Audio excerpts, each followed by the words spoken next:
I mean, this has definitely, the announcement with Disney partnership has been a long time in the making, and we're very pleased that not just one or two of the franchise have joined, but almost all of them have joined on board. As our audience want, they want everything. Our audience are hungry for everything. So, we carefully, everything we do in the company, we think about 5 to 6 steps ahead of things, and we look for a granular plan in the rollout. And Dan's going to give you a lot more update. What we'd be expecting with our drops coming up, and and we got more announcement coming up. we do. Well, Dan can get to those announcements. That's it. There's always another announcement. Always around the corner.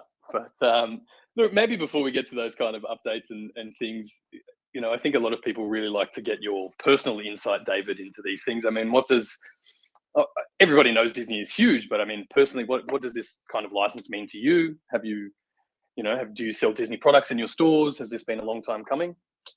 Yeah, I mean, Disney definitely is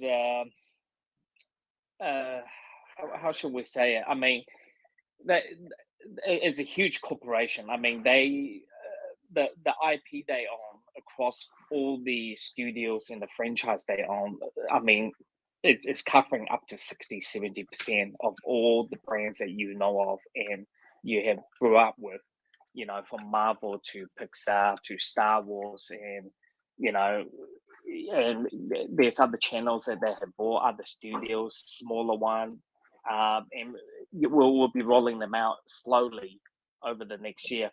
And my first involvement with Disney will have to be coming back in about 97, 98 year, when I was in the telephone card business with my friend. And there's a range of phone cards back in the day. People were collecting stamps and phone card. My involvement going all the way back, but obviously the company as a Disney overall has changed huge, in every direction. The innovation, the creativity. I mean, they are just moving in rapid speed. I mean, Disney Plus is another huge celebration for them, and that's part of what we're doing with this major drop we got. I mean, I believe we are every NFT come together bundle with a subscription for free. Some of them for 3 months, and you get up to 12 months on. I believe that the ultra rare that will be coming out. So yeah, I mean, this is giving our fans really utility value. And company like Disney, they always extremely innovative, find ways to partner with company. And this is just another great example of how utility value in NFT can be, and we're just starting to explore with veve. And then we're going to have much more different way of utility, hopefully built into our NFT in the future. Yep. I think, as you say, more recently, people are definitely starting to see that utility value creep into our collectibles. So that's pretty big. And as you said, I mean, Disney as a company, I know that they were not necessarily on the brink a few years ago, but licensing has helped them to really reestablish themselves as such a global brand as well, and licensing powerhouse. So it's it's like I really believe that most of these studios are now are getting really active, and one of the major things is to ensure that they always staying relevant with their audience, and how they can bring that character that you once know of directly in front of you, and how to be interactive in front of their audience. And veve demonstrate in multiple levels how a collectible can be living around you. And one of the major thing that I always talk about is when you go to Comic-Con, when you go to these con events, you take hundreds of photos. I mean, in Disneyland, you'll take hundreds of photos of all the attractions. You'll share them, but it comes to Monday, you're not in that destination, you're not in the cons. What do? You have veve. You can bring out your favorite characters standing next to you, post next to the AR, and being creative and post it and share it with people. The whole idea of what we want to do, keep going back to our philosophy, is fandom. And everything we build is all around fun and magic. It has been a magical moment to announce the partnership. And for us, it's also to explore what our fans love and want to see. And I know a lot of our fans out there are always asking, when is this coming? When is that? And just keep going back. Yeah, I mean, I think, and I'm really scared to look at my private message in my Instagram. It's like built up to must be like 6,000 plus. I know a lot of them are now repeating to go, you promised you'll answer me. And I will once I get a moment. We as a company needs to really look at how viable when we roll these things out. We don't want to really just release Disney character when we at the very early start and facing a lot of issues. And as we fine tune our app and our audience are growing, we will time it right and we'll release things to the point. And as I keep going back, every aspect of our business, we always think 3 to 4 steps ahead. When we take a stand, when we do something, we think about why we're doing it and how we're going to get there and how we achieve things. So, myself and Dan and our executives, we have advices, help us to achieve that goal. And at the end of the day, it's our fan, and we like to think every veve supporter out there is celebrating together with us in this remarkable announcement. And it certainly has been extremely hard for me to keep it under the lip. I'm under huge NDA from every franchise, from left, right, and center. There's and before the announcement, there was only less than a handful of people in our organization, including our legals, that knows about the deal that we are festing through this agreement and things. So it's been very, very hard. I mean, I'm always enjoy when something remarkable that we can deliver to our fans and come true. And please keep supporting us and celebrate with us. I mean, we've got some great lineup. I mean, just for this weekend alone coming up, the Spider-Man and the zombie Captain America. Those are amazing characters. I mean, I was so surprised that we're even going to get those, over the line. I mean, these are Marvel Studio digital collectibles. They're amazing. It's going out of the box. You're not just buying a Captain America. You're getting a zombie Captain America. Yeah. And the creative teams behind it working with us, it just done a remarkable job. And you will continue to see improvements in our collectible, and we'll continue to deliver. Yeah, absolutely. That's a great rundown for people. Now, just a couple of points and questions that I know I'm going to get from people. So you said this deal with Disney has been in the works for quite a while. So I guess first and foremost, people will want to know, how long have we got the partnership for? I mean, multi-year, I'm assuming. So I've been working on this part, knocking on doors since, I believe, Dan, when did I start visiting up in the Asia region with Disney? I think it was about 2018, mid 2018, and we got introduced to the Greater Asia team executive and their vice presidents, and slowly, we're moving into the US, and obviously, like everyone knows, the blockchain word, association with crypto. Give a lot of these executives, they stand off. They feel maybe they're not there. Their legal don't quite understand it. And I remember going into a number of these meetings in Los Angeles, even in Greater China area. It was a very, very hard to explain why were people want to enter into purchasing these digital collectibles or NFT as we know of. And myself and Dan is one of those. We have that personality and persona is that we'll just keep pursuing it until we get it. And I think really that's what really got us over the line and demonstrating that we can execute with clever marketing and how to utilize these great characters that you know of to explore new avenues. And at the end of the day, it's not even really about the economic behind it. It's just this is a brand new era that all these brands are moving into, and certainly now with Disney on board, as we have announced, and with all these other larger IP, for me, when I look at the NFT industry and this whole entire digital asset industry, is just going to continue to grow. It's going to foster. I mean, everyone is so deeply invested in it.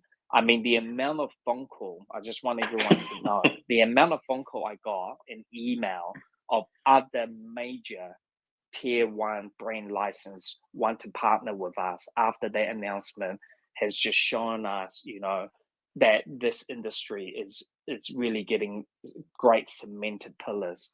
And these pillars is just going to be, hardened. And one of the philosophy when I build businesses and in the past and how I think is, like what we're building is we're really building our empire state building type of structure. We're going to have major pillars down there and major brands supporting us on the foundation all the way up to ensure that if anything comes major strike off, we're not going to be vulnerable. And this partnership is a multi-year deal, and the partnership is just going to foster to be something even more stronger. And Dan's talked a lot of times about the topic that we keep bringing up is the metaverse, and I think out there in the last couple of days with the media with with this other that's the one. I actually think they're called Meta now. They're not Facebook. I don't know. And I was joking with Dan the other day. Maybe we need to change our name to. I originally thought Nana would be a great name, like Nana, Batman. and then I thought maybe we should change to Data. And they are called Meta. We're Data. Metadata? No, just for a bit of laugh. We definitely, a lot of these companies see value in the metaverse, and it just showing that it is one direction that we're going to be moving into. And our audience, the way we react, the way we engage in the future in digital world, it's gonna be very, very different. And I think there's something that Dan is extremely passionate about, and we'll share more. But that's me. Enough talking for me. I want to hear what Dan have to say. I'm here to learn. Absolutely. I think you pretty much covered it all, Dave. Very eloquently. But I do have to say it's been a remarkable journey working with Dan alongside traveling to see Disney. It was one of those things we thought, oh man, we are a pre-revenue, we are a startup, we pre-live app. It would be extremely difficult for these companies to really understand what we're doing. And with the persistence of Dan's, and it is a teamwork. There's days that we honestly just think, how are we gonna try to convince these companies that they should join in? This is gonna be a groundbreaking and changing. And Dan is always very solid to go. Well, this is what's gonna happen. You guys will wait and see. If you're gonna miss out, this is time for you guys to be in. So that negotiation went for multiple years. It wasn't because NFT was hot, and they pick up a phone call and down in New Zealand and go, hey, we saw this white glove thing, we checked it out, and we thought, hey, That's the you're guy. the best partner. This is the guy. You're on point. And the hair is just on point, and we have to do this here. Yeah, I'm sure that's how it played out. How much do you think the Marvel license and the success of that so far fed into the Disney deal, or was it kind of a test case, or do you think it was already done? These organizations, they are owned by one holding entity, but certainly they do run separate. I believe it's pretty unheard of to have to have this many IP all under one roof. I mean, we've done a remarkable job to earn these trusts. I think the announcement mentioned that there's Star Wars coming, there's Pixar, there's the Disney Princess line, and obviously we all know we have the Marvel line, and we are going to be adding more into it, and there'll be some sort of surprises coming out. So as a company, I'm definitely very satisfied with the partnership or the deal that we have structured to roll this program out. But overall, I think Marvel definitely have played some part into it, and I do believe that it's very important that these characters have relevance. So even if you're doing amazing revenue in Marvel, it doesn't mean you're just going to get everything else. I mean, because there might not be relevant categories, if you know what I mean. So and this is quite often in the licensing world. You might be great at making T-shirts and hat, but that character might not best fit for T-shirts and hat or sell as well. So it doesn't mean Marvel NFT does well that everything else needs to be bundled in, because it might not be relevant to our audience. But the case that we have done and we have built and demonstrate is that we want to bring these magic together and these characters all under one roof, and that was something that we were very strong stance on. We will want all these to be bundled up, and and give it to your audience, the audience that will love these. For sure. From a purely collectible point of view, and in your experience, is one of these major IPs more collectible? Are they more sought after? Is it Star Wars or Pixar or? I mean, and this is a great question. I mean, 20 years ago, I started my hobby in stamp collecting. And there's something I'm passionate. And back in the day, when you click stamp, you have butterflies, you have trains, you have sceneries, and then they start bringing out these beautiful, licensed stamps. You start to see, Disney stamps or Star Wars stamp, and I just love them. It just, and this is a way for collectors to interact. But going back to, your question, are they more desirable to collect, or this different way? And I think I mentioned it many times. We want, when I tell Dan, I say, Dan, you're gonna love this, but I don't know what Dan loves or not. It's how the collector learn to love to collect these things. What our collectors probably don't even know, they love collecting NFT, because they love collecting specific characters that we bring out. They might love collecting number 8, number 88, or a special edition number of the collectible that we bring. And there's people out there collecting everything that's ultra rare, or anything that's machinery, like cars or planes. But with veve and with relation to the Disney deal, is that we really believe that Pixar has their own audience. The Disney Princess has been out. I mean, the Mickey Mouse series is obviously one of the longer running cartoon out there. From black and white days now to fully animated.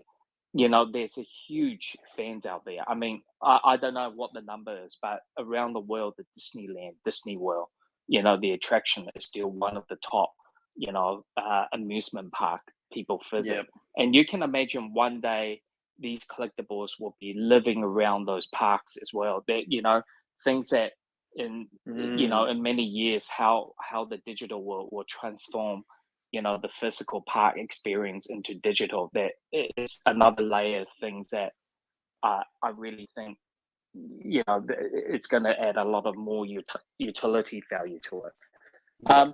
But what I say, one brand is stronger than the other. I totally believe that, you know, if you love Star Wars, you're just gonna love what's gonna be coming out. If you love Pixar, regardless what character it is, you're just gonna love it because you love the storytelling of that company, what they bring out.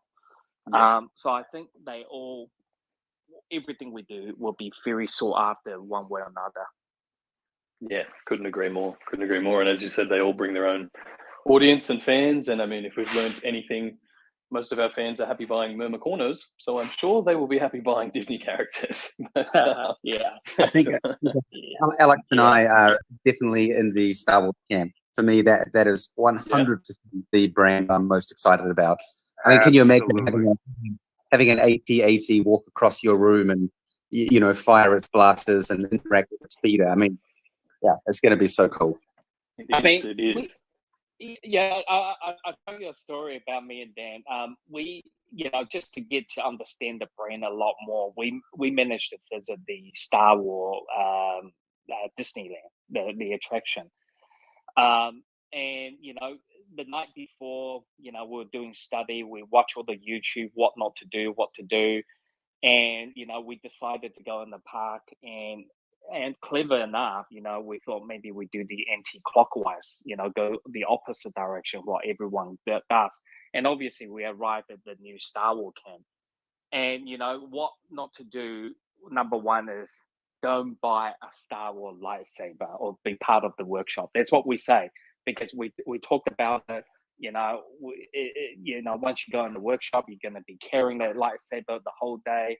We're going to have problem carrying on the plane, everything. And what do you know? We arrive at it, and these guys dress up in role play, and they come up and they go, "Hey, you know, we have 2 spots there for this lightsaber making class." You know, and surely we put our name on it.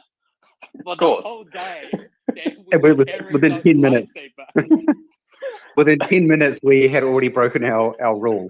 But it's pretty cool. I look at the lightsaber every day and play with it at least once a month. So I'm still happy with the purchase. Still satisfied.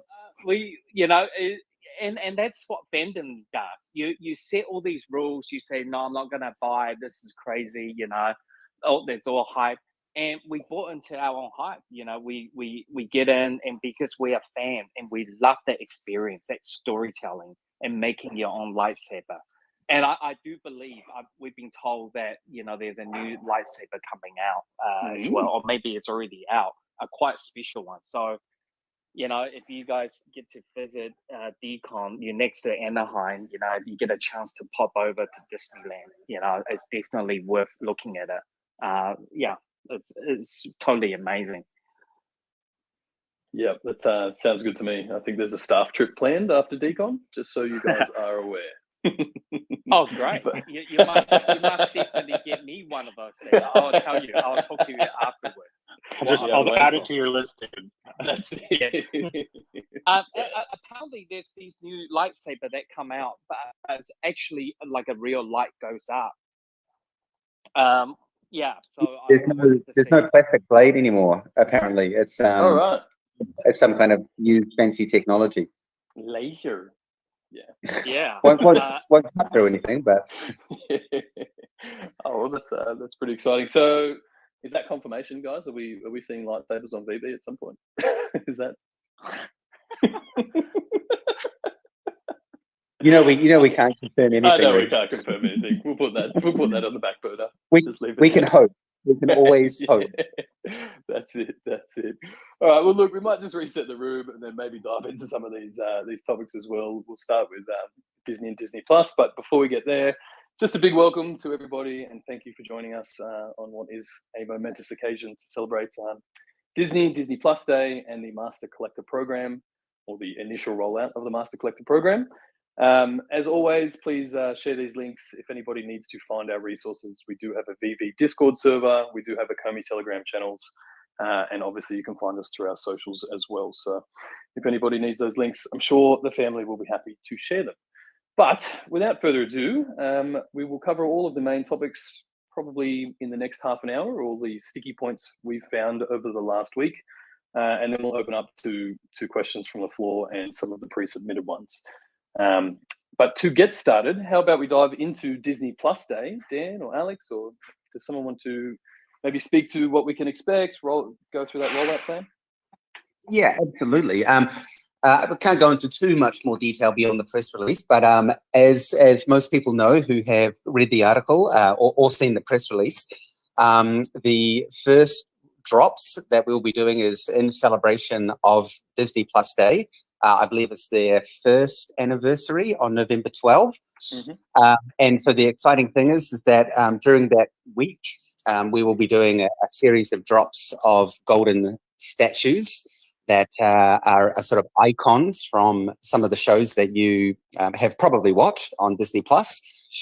I can tell you that the golden statues are just absolutely beautiful, and the the team over at Disney have been really such a pleasure to work with. I think the reason we kind of gelled with them early on is that both companies have a very similar ethos, and even though we're a technology company and they're a licensing or IP company, at our heart we are all about the fan and the collector experience, and I think that's what resonated with them very early on.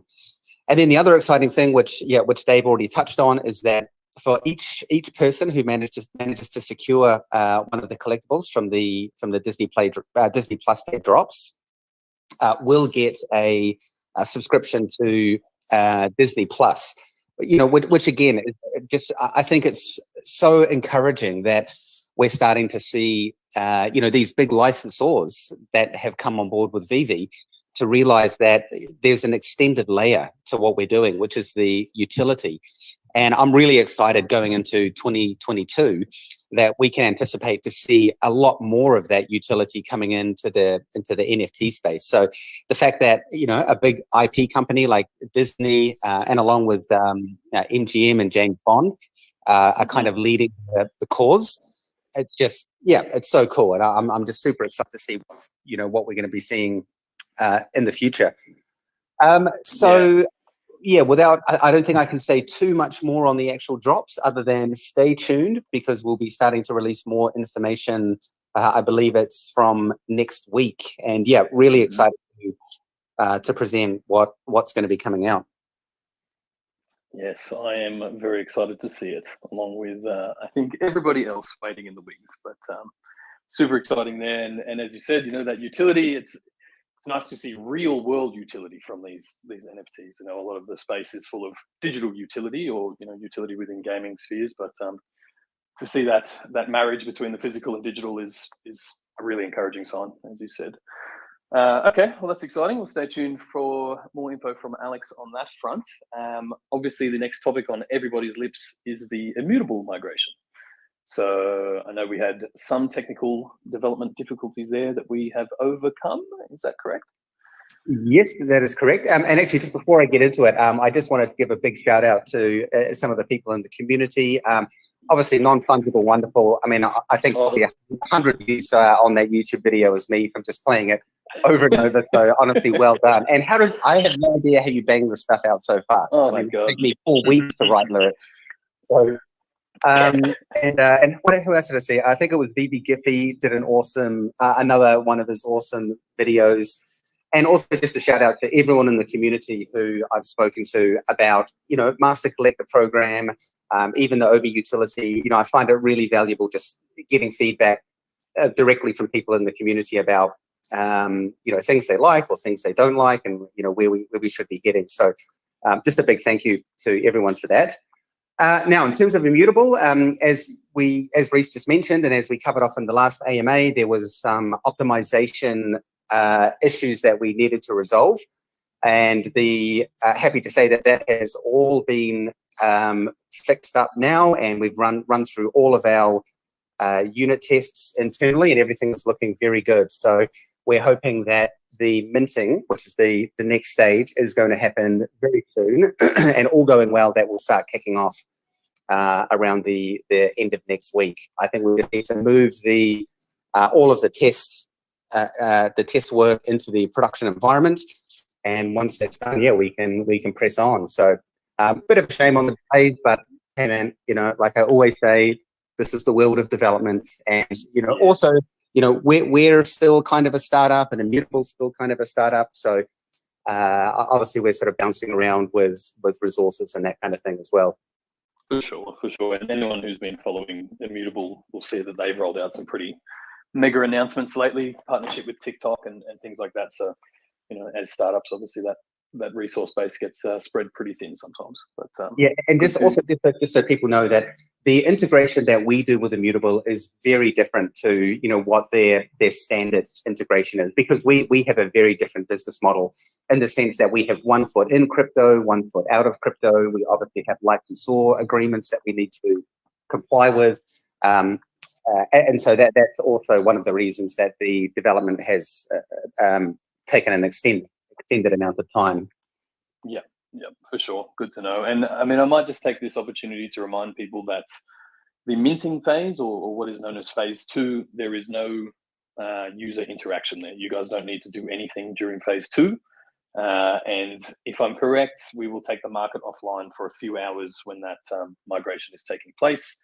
Hopefully keep that window as short as possible, but there will be a window there where the market is offline. So just so being aware of. The developers had said 2 or 3 hours. So I think, as I mentioned last time, I've noted that down as 4 or 5 hours. So we'll just see how it goes, but we'll obviously try to minimize that impact, and we'll do it at a time where there's the least amount of activity on veve, which, to be honest, is a very small window. Yeah, these days. Yeah, I was going to say, I don't know that we picked that, but as always, guys, we will release plenty of updates, announcements, information, just to let everybody know that is taking place, and not to panic. So good to hear that is around the corner. Another thing that I think is around the corner is the Gen 2 Fiat cash out and MTL. How are we going? Should I make a joke right now about the fact it's coming out, or is that too sensitive? It's too sensitive. It's been too big a week. No, Gen 2 Fiat is going very well. So we anticipate that we will be opening up to the first users by the end of next week. We've got everything is basically built and developed on our side. Same deal. It's been through the testing. There's the integration with the banking partner did end up taking longer than we had anticipated. A lot of that is due to, you know, the banking partner we're using down here in New Zealand. If people don't know, New Zealand's currently on countrywide lockdown due to COVID. So there has been a fair few delays with their IT teams, but we managed to get through it like we always do. So yeah, very excited to get that opened up to the early few users from end of next week. And then, as we've explained, as we start to roll through those initial few users and everything starts going well, then we'll start opening it up to more and more users, and then ultimately, eventually, up to everyone. Yeah. And I think that's what most people will wait for. And to just, I think we've mentioned this before, but there obviously will be a KYC process to run through. Is there anything that needs to be mentioned on that front just yet? Absolutely. I mean, you know, when we're dealing with any kind of funds or anything to do with financial instruments, the world is a very different place now from where it was 5 years ago, where, you know, nowadays, even to walk into a bank, it seems like I need to present my password and go through AML and KYC. So because we are dealing with people withdrawing funds down to their bank account, the first step of using the payout system is that you will need to go through a KYC process, and then once that has been approved, which will be a maximum of 24 hours, assuming you get approved, and then from that point you'll be able to start doing the Gen 2 Fiat. Yep, and I guess we should note that the KYC is done by that third party, or, you know, by the partner. They're not by us, so any issues with KYC, don't send us tickets, I'm assuming? Yeah, we will have a lot of information on the web wallet as to what happens in that scenario. Okay, perfect. We'll release that information in due time. All right, that's awesome. Hopefully, we see the first people in there end of next week. Now, I think a lot of people have been waiting on some app updates just to clean up the comics in the store and a few other things. I think that was expected around now. Has that gone out, Dan, or was it close? It is very close. I just had the app build come in this morning with all of the final changes. So that's going to go through testing over the next couple of days. And yeah, I'm really excited to get that one rolled out next week. All going well, of course. Yes. Yeah, and so this update has quite a lot of new features in it. Off the top of my head, I think I might have mentioned last time, but it will be the integration of comics into the main store landing page. So you'll no longer need to use that switcher bar at the top. Comics will also show in the coming soon and latest drops section with their own banner. And obviously the comics will appear on the store landing page. Mm-hmm. In addition to that, we've made some quite big updates in the market. Number one being basically a restructure of the comics section, just to make it a lot more manageable now that we've got a lot more comics in the system. And those updates also extend to collectibles as well, where now that there are just so many thousands of listings on in the market, we've now moved to a more vertical scrolling list. So it's a lot easier to see and find either the edition or the price that you're looking for in the market. So yeah, really looking forward to rolling that out and then getting some feedback. Of course, this is version 1, so there'll no doubt be some tweaking and evolution of the updates. But overall, it's absolutely a step in the right direction.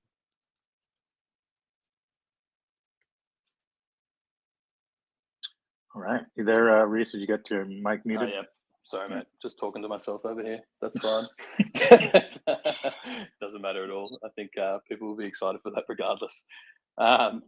Yeah, the next thing on my list, we removed some Captain Americas from the store over the past couple of weeks. Do you want to just maybe give people some insight into what happens there? Do we burn them straight away? Do they go into some sort of holding wallet that never to return? How does all that happen? How did it go down? Yep, that is exactly what happens. So basically, they get moved into a burn wallet within our back end. Now, right now, I believe Immutable is just finalizing their burn functionality. So as soon as that is in place, then everything in that burn wallet will basically be sent out of circulation. Now, one of the other points is that obviously within the app, the total number of editions that were minted hasn't gone down. And the reason being is that because when the collectibles are purchased, it's actually random edition numbers. So there could potentially be someone out there with, edition number 22,000.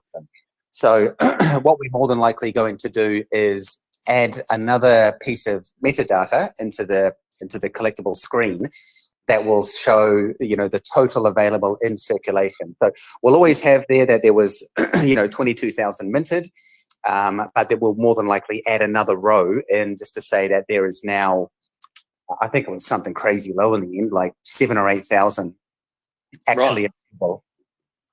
Yeah, the number were removed, and I guess moving forward, that option is always available to us if we ever overshoot or if something's not as popular as we anticipate.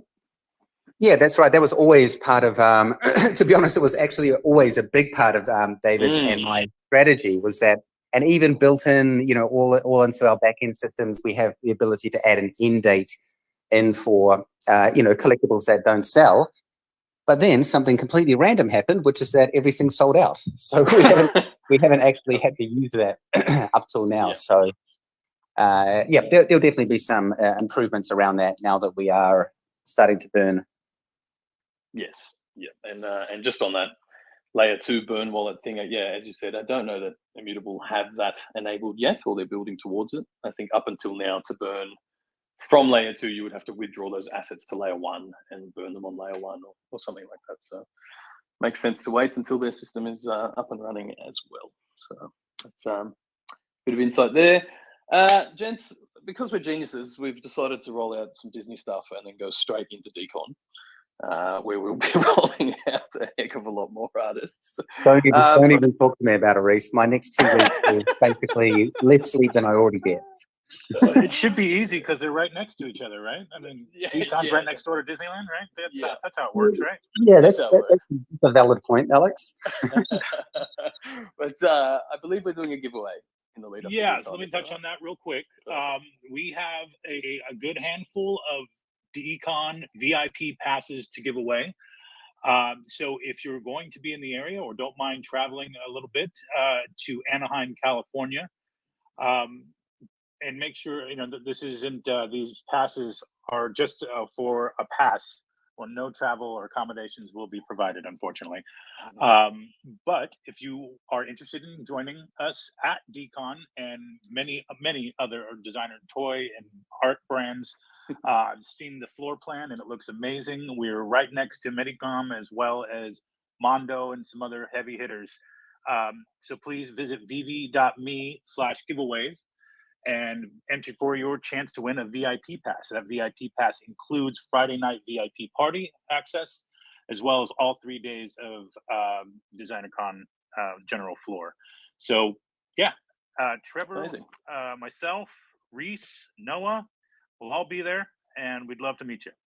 Absolutely, we would. And just touching on that giveaways URL that you just provided, is that we'll be using that universally now for these kind of sweepstakes? Yes, so it is the same URL that you probably entered for your chance to win an Edo.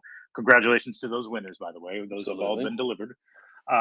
Yeah, so ongoing, we're excited to announce that we are going to be doing ongoing giveaways. So, whether it's, 2-3 times a month, or it depends on, what else we have going on, but we're going to try to make sure that we're giving a little something back, a little something.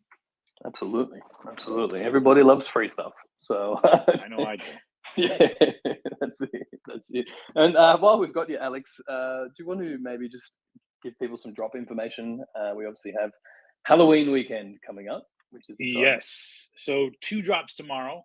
Really excited about these. As David mentioned at the top of the AMA, we have 2 Marvel Studios What If themed drops. One, Zombie Hunter Spider-Man, who is rocking the Cloak of Levitation, Doctor Strange's Cloak of Levitation. If you haven't seen the episode, I won't spoil it, but some stuff goes sideways, and unfortunately, the Sentinel of Liberty has been infected and has become a zombie, and poor Cap has to go up against his friend and teammate. Spidey, who is now basically the last Avenger. So we have 2 of those statues for each of those characters in blind box format. Zombie Hunter Spider-Man drops at 8 a.m. Pacific, and Zombie Captain America drops at noon Pacific. Awesome. Thank you for that. And I might just chime in with one of the pre-submitted questions here, just to get some insight. It's well timed there. Senator Palpy wants to know, why does Zombie Hunter Spider-Man have an FA tag when it's just Peter Parker in a different costume? So just want some more definitive information about when we use the FA tag, what that applies to, all of those kind of things. Dan, you on me? Dave, you want to tackle that one? Yeah, sure. So just so everyone understands, it is the first appearance of this character, and we do understand that Spider-Man has been out. That was the comic version, and definitely this is the Marvel Studio What If version. It's number one. It's a complete, different series. It has a Doctor Strange coat on it, etc. And we have a massive plan with these Marvel Studio and other studio IPs coming out. And we do have other series will be rolling out as part of this whole franchise. So what's obviously as the name would suggest, it's the first appearance of this character. So really the differentiator is, and I think this was hard for me to understand originally. When I think Marvel, I just think all of it counts as Marvel. So one Spider-Man is one Spider-Man, but there's actually almost countless story arcs, and whether it was comics or shows or this thing or that And thing. multiverses as well. And multiverses. Different universes, yeah. Yes. So really it is a standalone character, and that's what grants us that first appearance. Yeah, definitely. And also, I think, you guys do want to keep your eye out on the screen. I think my last AMA, I mentioned, we are going to try to bring one other characters or one other item in veve will be animated. And, that item, will come to life. So we hope everyone enjoy that. And it's just part of the whole learning process. And and we'll be giving out more clues in coming weeks or months of what this whole thing we're doing is all about, and turning things alive. For me and Dan, it's very important that the collectible have utility value outside being just what we do them in the showroom or post them in AR. We want to start adding layers to them and really tell the story behind these brands that we're bringing alive. Yeah. And David, I have a question, follow-up question on that. Are you aware, since you first mentioned that in a Twitter space some odd weeks ago, of just the amount of wild speculation that you've caused in the community? And the second part to that is, do you feel bad about that at all? Yeah. I think that I feel bad for Dan. Thanks, Dave. It's nice to hear it from your lips. It's like, what? I mean, it's not in my calendar. I mean, where's the asset? Who's making this? I mean, it's not in the pipeline. No one knows about it. So I think there was a team, had to get to work straight away. And this one is quite different, and it's going to be more fun. There's a lot of things being put into it and thoughts on this one. So I hope you guys had fun on it. Yeah, and I am sorry. And we believe it. We truly believe it. You sound so. So much conviction. Yeah. Hey, so I know we have a lot to get to today. Obviously, still, there's going to be a fair amount of questions about MCP, OUP, but I do want to get quickly to a couple of special guests before we kind of get into the meat in that, before we lose them. So that's being said, let's give a big warm welcome to dear old Uncle Jeremy. Uncle Jeremy. Oh, my brother Jeremy. Uncle Jeremy. Uncle Jeremy's here, everyone. Thank you. Welcome. How are you? What you got, Jeremy?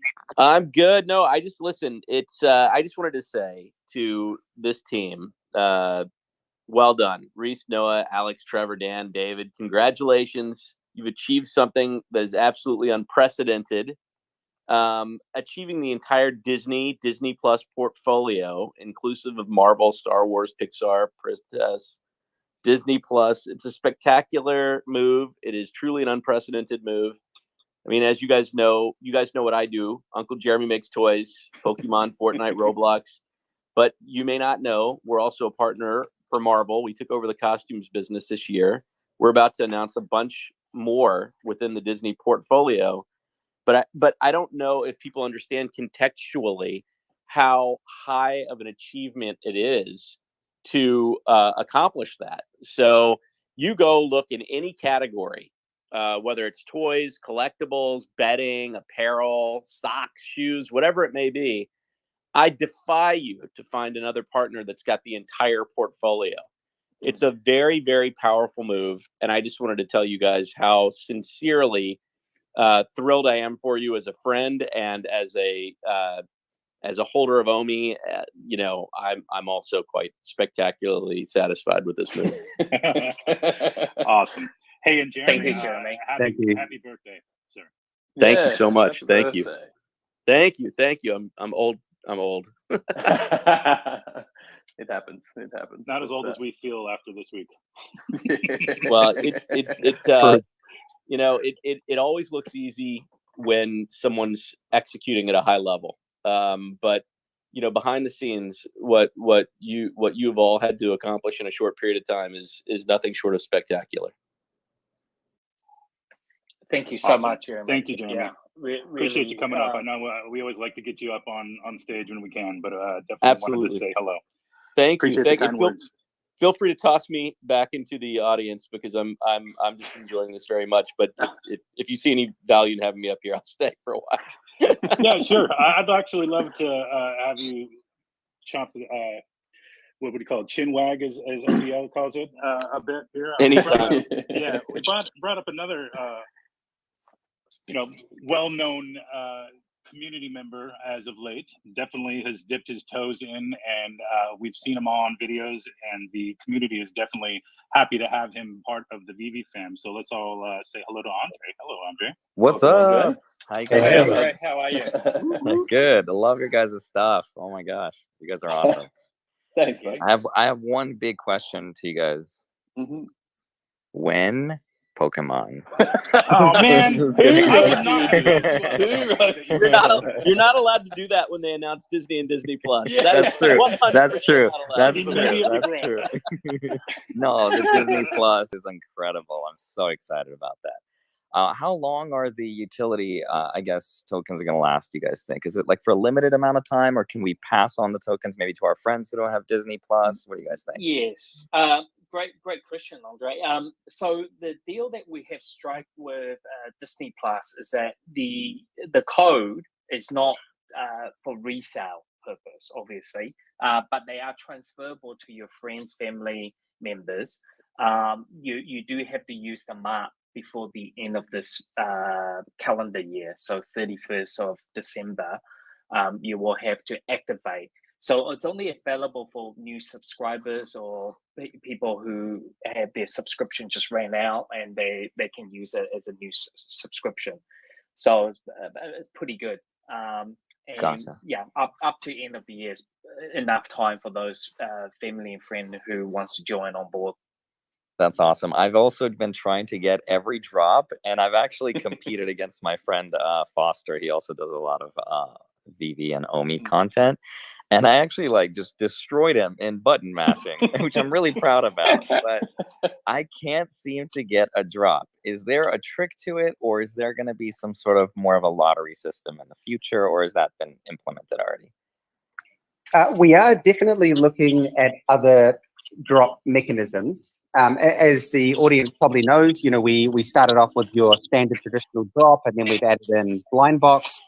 And as the company grows and scales, and we're still doing drops of 20,000 collectibles, but when we have 1 million users, that is going to become obviously more competitive. So we are looking at waiting room type systems. However, as I've mentioned in the past, there's a lot of exhilaration around the existing drop model, and I think that is something that we very much want to maintain, regardless of whatever type of system we go to. So, yes, to answer your question, we are looking into those things, but we still want to make sure that we stay true to the fun and excitement and pain that is the drop. That makes a lot of sense. One last question for you guys. Am I crazy for spending 12 grand on a secret rare Spider-Man? No. Only 12 grand. You're asking the wrong people. No, not financial advice. Yeah, not financial advice. Yeah. I'll tell you this coming from a pure collector standpoint. Again, Uncle Jeremy here, also a big collector.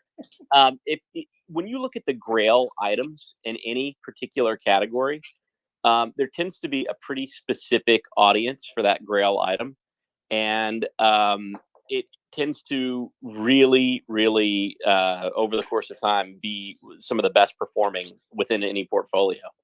So you see that in cards, like, for instance, I'll give you an example. A 1952 Topps PSA 10 Mickey Mantle in the year 1999 sold for $250,000. Today, it's a $40 million card. Wow. Again, there's absolutely zero from a financial. There's no promises. There's no guarantees. A platform has to remain relevant. But I've personally rarely seen a platform that has this much community attachment. So yeah, Grails are always something that I specifically look towards and look to try to acquire. Oh, that's awesome. Yeah, I just got my mint number is so cool. It's 0862, which was apparently the 15th issue, which was the first time that Spider-Man came out, which was on August 1962. Oh, there you go. It's so cool. So cool. But yeah, I'm so excited for the future. You guys are awesome. Thank you for having Congrats, man. Thanks, Yeah, Andre. thank you. Appreciate very it. much for being part of Thanks, the Andre. family. me. Yeah, And dropping a welcome. video soon. If you guys Nice. want to talk, let me know. I'd love to know any kind of info. Sign NDAs, whatever. I want to be a part of it. Awesome. Awesome. Keep Yeah, after the guys. inside scoop, Dave. Watch out. All right, you guys. Take All care. right, thank you, Andre. Appreciate it. All right. So with that, we have a lot to cover still. Master Collector Program. How about that? Yeah, how about long that? last. Party time. Absolutely. So how do we want to kick this off? Do we want to give like a high level overview of what went into it, Dan, and Yeah. the reason why it was delayed? Me. Yeah, absolutely. So, yeah, obviously, as anyone who has read the MCP article can probably understand that, we have spent a lot of time working through it to make sure that it's not just a very high level, simple system. veve has a lot of complexity in it, without the master collector. And obviously, there's various different collectibles and different rarities and low mints and all that kind of thing. So we wanted to make sure that the MCP was a very robust program, and a program that had depth, and also a program that would have multiple routes to securing points. Whether you want to go down the set path or the collectible path, or the the different rarities. So I'd just like to thank everyone for their patience. I have seen quite a lot of videos. Foster Hilt, I watched yours. I thought it was very cool. So thank you for your objective viewpoint of everything that you reviewed. And so really like I say, the program has been designed to be fairly robust and to have quite a lot of depth to it. And I was joking to Dave, I think the day before we dropped the article, that I was saying to David, give it 2 days and there'll be spreadsheets out and all that kind of thing. But boy, was I wrong. I think it was 2 hours, and then someone had put, I think, what was it, veve set list? Well done to whoever put that together. Mm-hmm. It's amazing the speed of which people like Rebel Duck, I think, came out with something. Rebel Duck had his breakdown. So it's great to see that stuff from the community. Now, obviously, as you guys will know from the 2 massive bold disclaimers in the MCP, this is our first iteration. And, like everything, we love to get community feedback.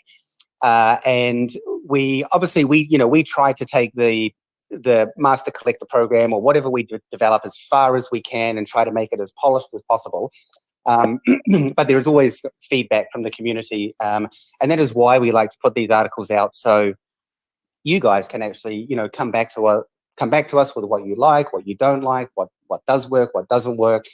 And so today is really an opportunity to, just jump in and ask some questions.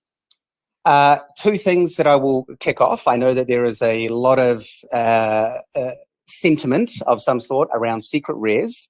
And I'd just like to say that, we have put a lot of thought into how this program works. It wasn't written the day before that it went out. There has been significant amounts of modeling to make sure that the system is fair across the board.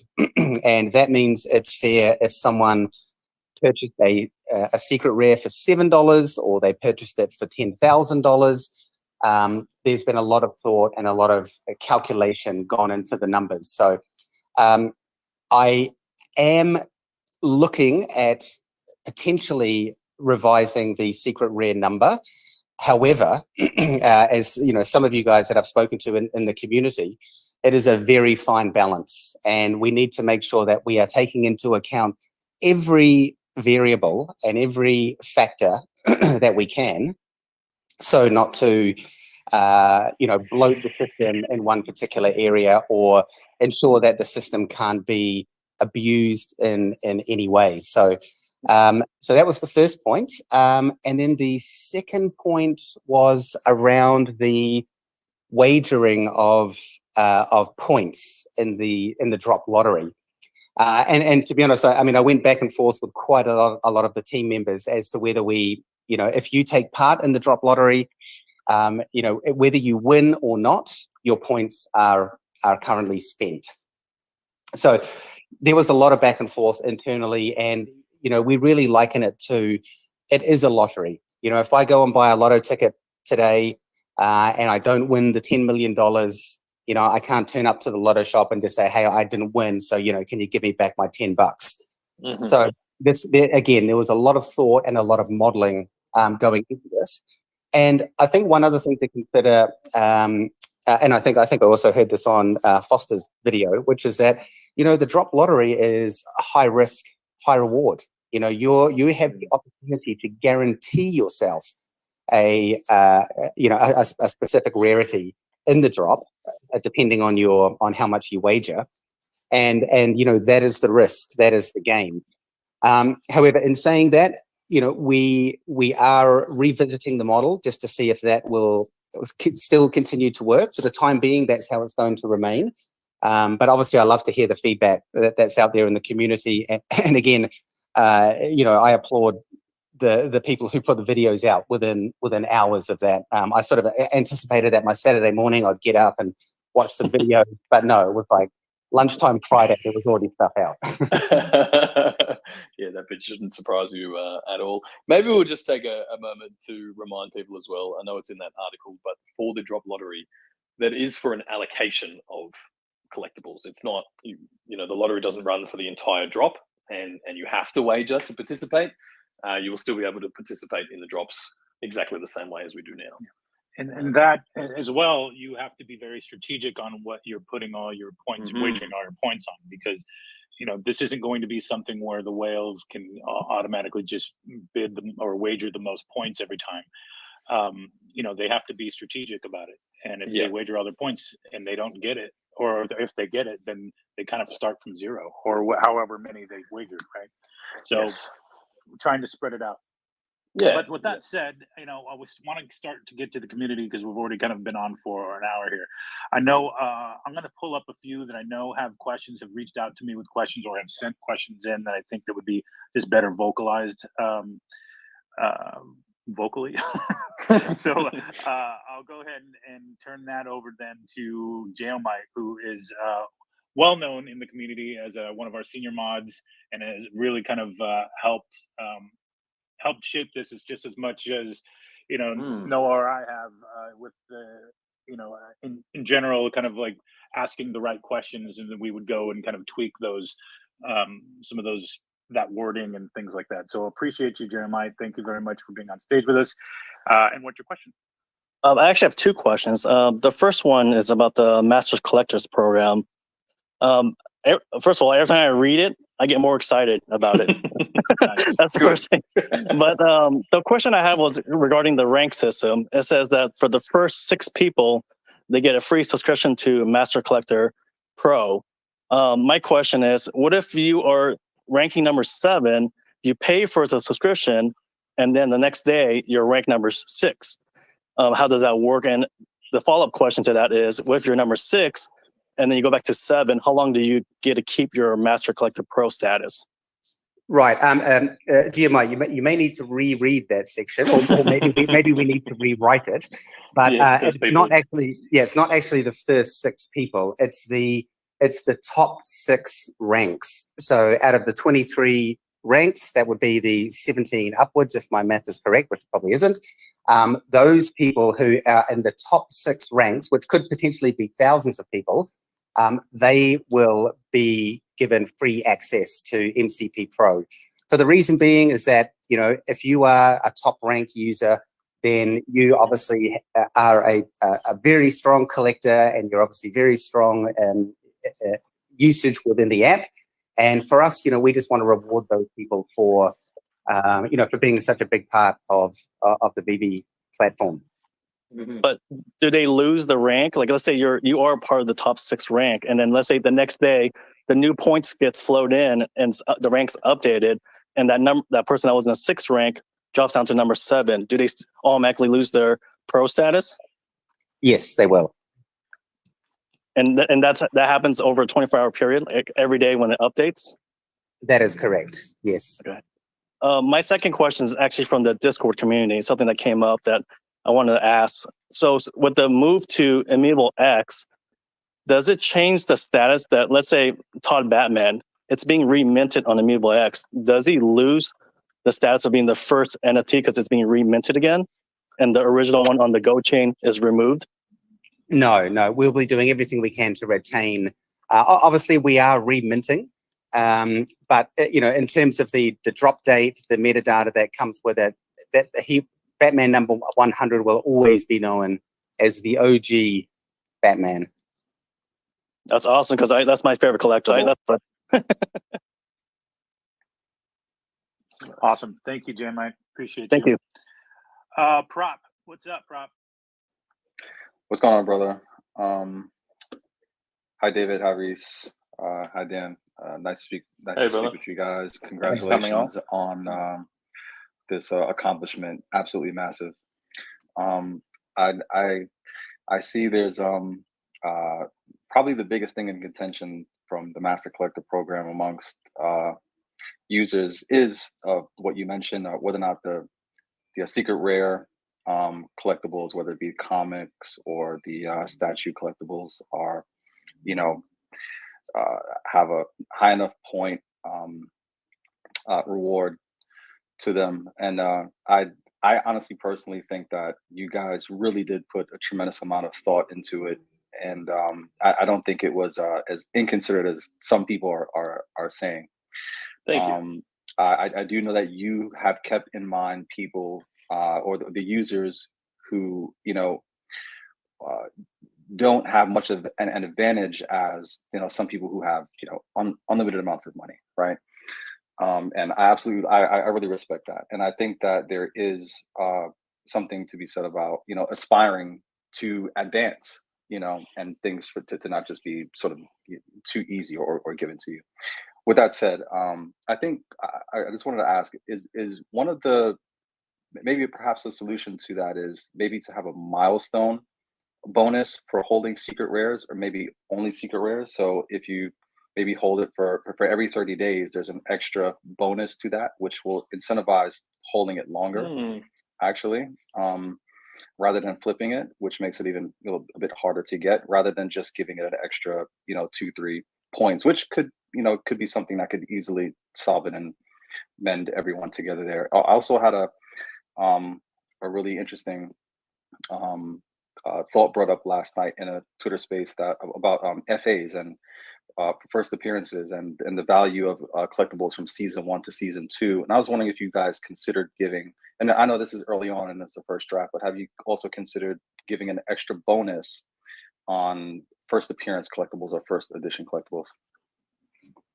Thanks, Prop, for the great question. So just to address the last one, there won't be daily points for FAs or CEs. However, there will be badges. And when you earn a badge, that badge gives you points. And badges will have multiple different levels.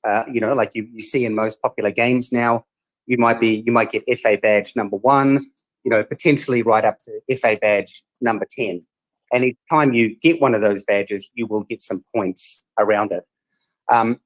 We do need to be a little bit careful about making the system even more complex than it is now. Like I say, we spent a lot of time getting the balance right, and that's really the main emphasis around the points that we have given, in the sense that, you know, we need to make sure that somebody new coming into the app doesn't feel like they are completely out of reach of working their way up the levels.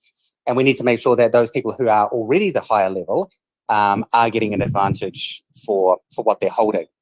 But to address your first question, I would actually just like to really go back and take a step back and just remember that these points are really nothing but a small side feature, a gamification feature in the app to make the app a little bit more enjoyable.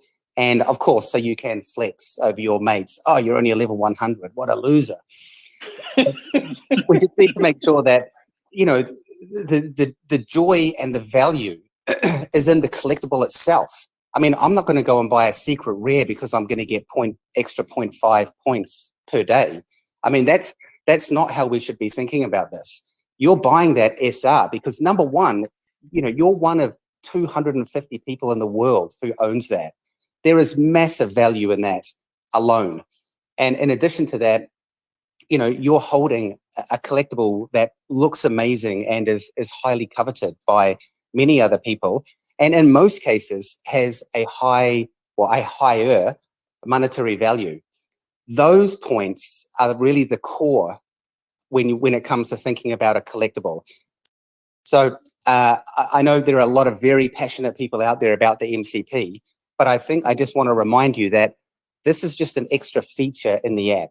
It's not the be all and end all of SRs. And in fact, my opinion is that, I saw some of the SRs going for cheaper in the market. I mean, I hope a lot of people snap them up because there were people making very rash decisions based on a tiny feature in the app that's coming out. So that's my position on it at the moment. Like I say, we've done a lot of modeling to get the balance right overall.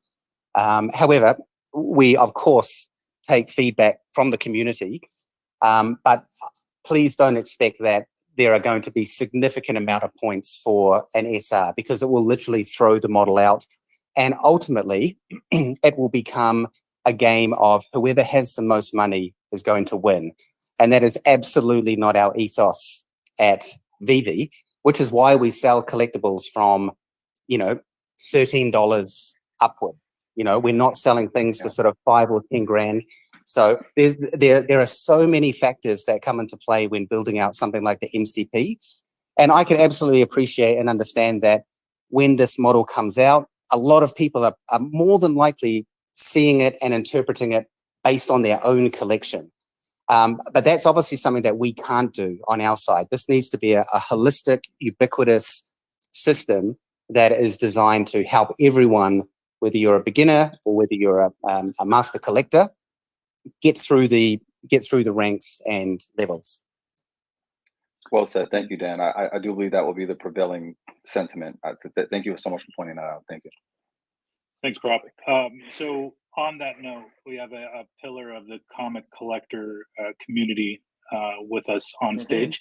So Dozer, if you wouldn't mind offering your counterpoint to this, because I know you've been pretty vocal about this the last day or so. Yeah, first of all, thanks for having me, veve fam. And massive thank you to Dan. Dan actually reached out to me and we had a really good conversation last night regarding this topic. So there's actually two schools of thought. The school of thought one is that only the rich people and the whales will prevail. That's not the case because I'm not rich and I'm not a whale. A lot of the people in our community have decided to sell off their collectibles to get comic books. Okay, so they've decided that they liked the comic book better, so they've concentrated on that. Like Dan said earlier, there should be various routes to the Master Collector program. First of all, I loved the program.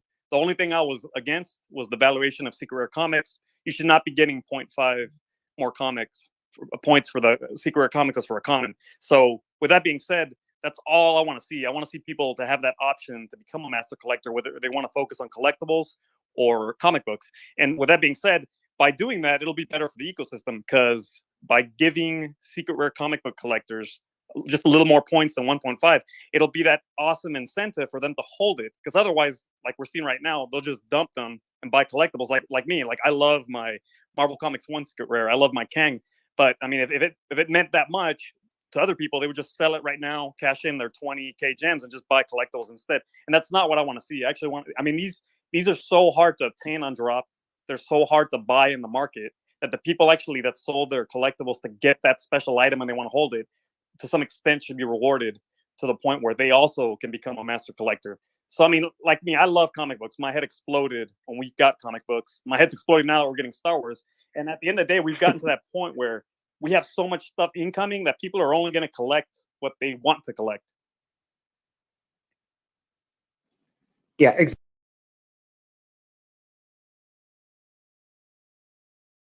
exactly. And yeah, I appreciate the conversation that we had last night. Obviously, you are a pillar in the comic book community, so it's very valuable to get your feedback. And like I said, it is something that we are taking, we are reviewing. And like I say, we just have to be careful that it doesn't blow the model out.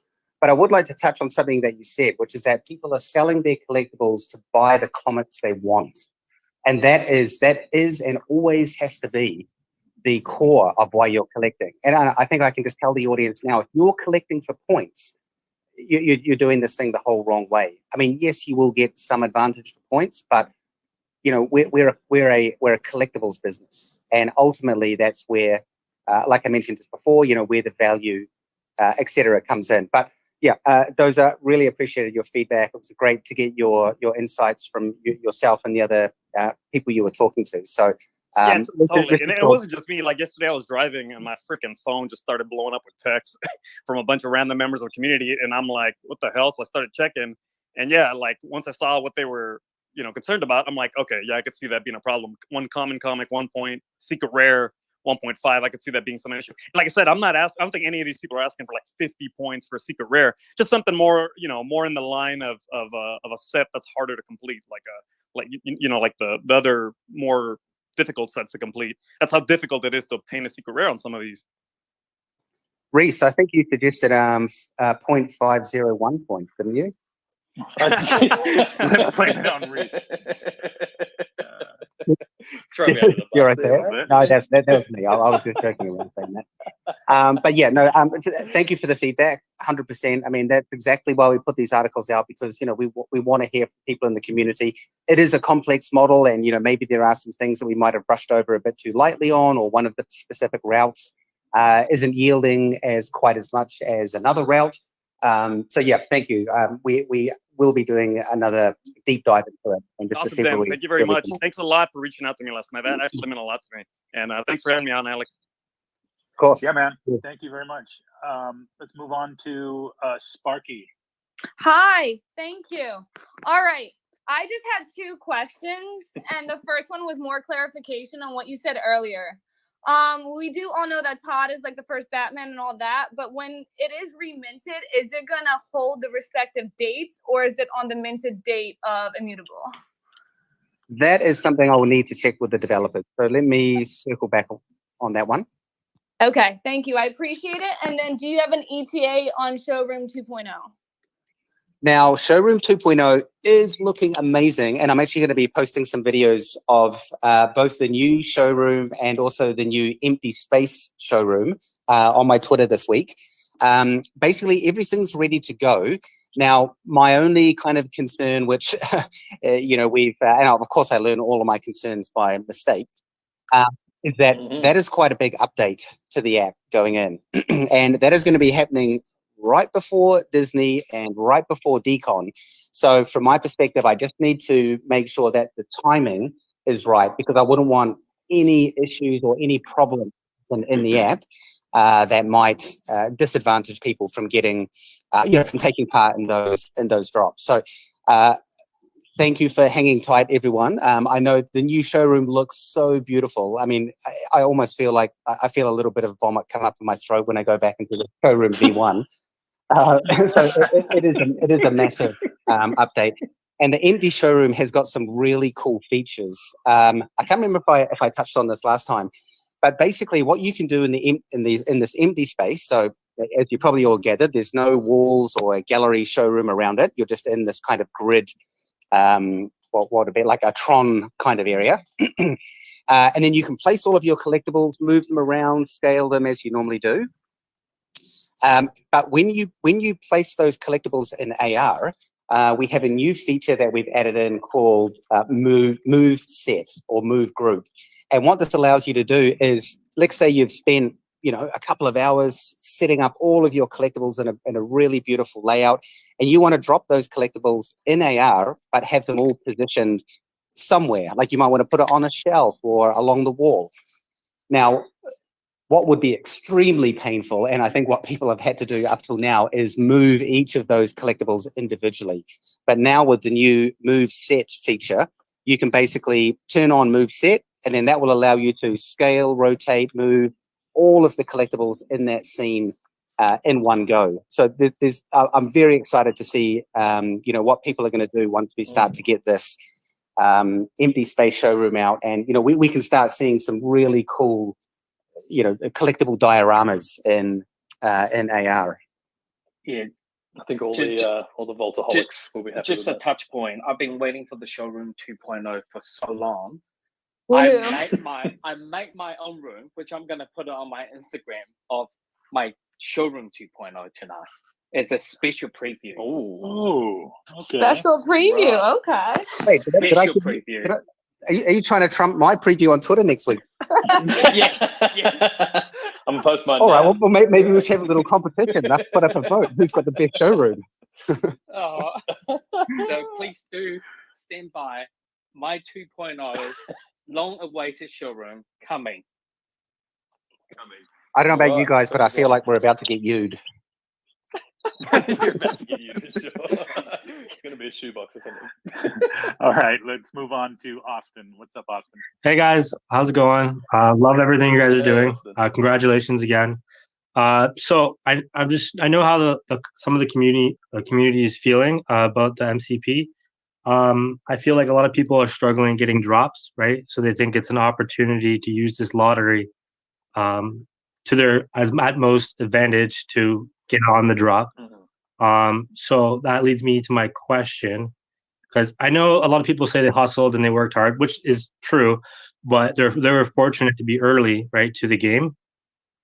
Now, when you buy a collectible, it shoots up to like $1,000 or $700 for an ultra rare, right? So my worry is the small fish and the whales. I know people don't like talking about it, but I don't mind talking about it. Like in gaming, let's say Apex Legends. I don't know if you guys played that game. They have a ranking mode, and in that mode, you fight up against your own rank. And so what worries me about the lottery is, let's say I want Darth Vader, because who doesn't? So I put all my lottery tickets in to try to get a Darth Vader. And let's say 100 whales or 1,000 whales do the same. Well, they're automatically going to outbeat me, right? And then someone made a good point before saying, okay, well, they took Darth Vader for sure. Maybe you can go for Yoda when it comes up. But I feel like, I don't know, I feel like it's kind of a losing game. So that's why I thought, like, if we already in a rank system, wouldn't it make sense to battle your own rank? Or another idea I was thinking about is if we had like a 50% against 50%. So you said there's 23 ranks, so let's say 12 against 11. So the top between, let's say 12 to 1 and then 13 to 23 would be part of the lottery system, and then you would battle between there. Yeah, that was my idea for that point. I have a lot more. So yeah, correct me if I'm wrong. I mean, obviously, the points expire after 6 months, right? So that mechanism is designed to force people to spend them. But with the amount of drops and content coming, I personally don't think that's going to be much of an issue. Dan, did you want to weigh in? Yeah, I would say the same thing as well. That, as people who have been around for the past 6 months, you all know that our drop frequency has rapidly gone up, much to my own detriment. But it is, and that is something we're more than likely going to anticipate happening in 2022, where there will be more and more drops. And the reason for this is purely that, we are bringing on different types of collectible content. And I think moving into the future, people are going to have to pick and choose what they want. And while I agree that, something like Darth Vader or Yoda are going to be very, very popular items, I think we're going to start seeing people more picking and choosing what they want. Now, there will always be whales. That's normal in any, even in the physical collectible world. I mean, I know a whale. His name's David Yu. He just goes in and buys. But you did raise a good point, which I had considered quite carefully, which is, potentially breaking the drop lottery up into the different tiers. However, I think there's many different variables that we need to consider, and that is that I could be a new user and I could be ranked number 2, but I might have a ton of cash sitting in my bank. So it's not necessarily that the rank is going to specifically help you out, but I will revisit that again as a potential option. However, Reese also touched on the fact that points expire. So we know that people have to use points, and we also know that when you wager your points, they are gone. So I think the way that the modeling has worked is that we can anticipate that when we first roll out the Master Collector program and all of the points are retroactively applied, there is going to be whales out there who will spend massive amounts of points to acquire what they want. But once those points are gone, they then need to rebuild those points, and that will give people the opportunity who may not have as much as they would have at that time of that drop. But, by the next drop rolls around, you may actually end up having more than that whale, because, these points, they are designed to be spent.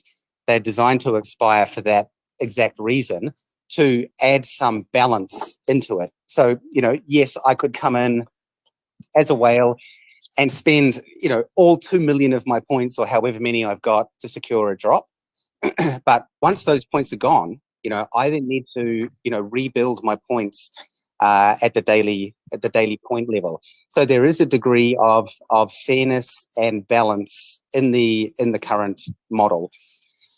One other thing to consider is that, the idea of the drop lottery is that there are collectors out there, and I'm sure there are many on the call right now, who literally want to get certain types of rarities or certain specific characters, and they are what we call our super collectors, or quote unquote the David Hughes of our audience.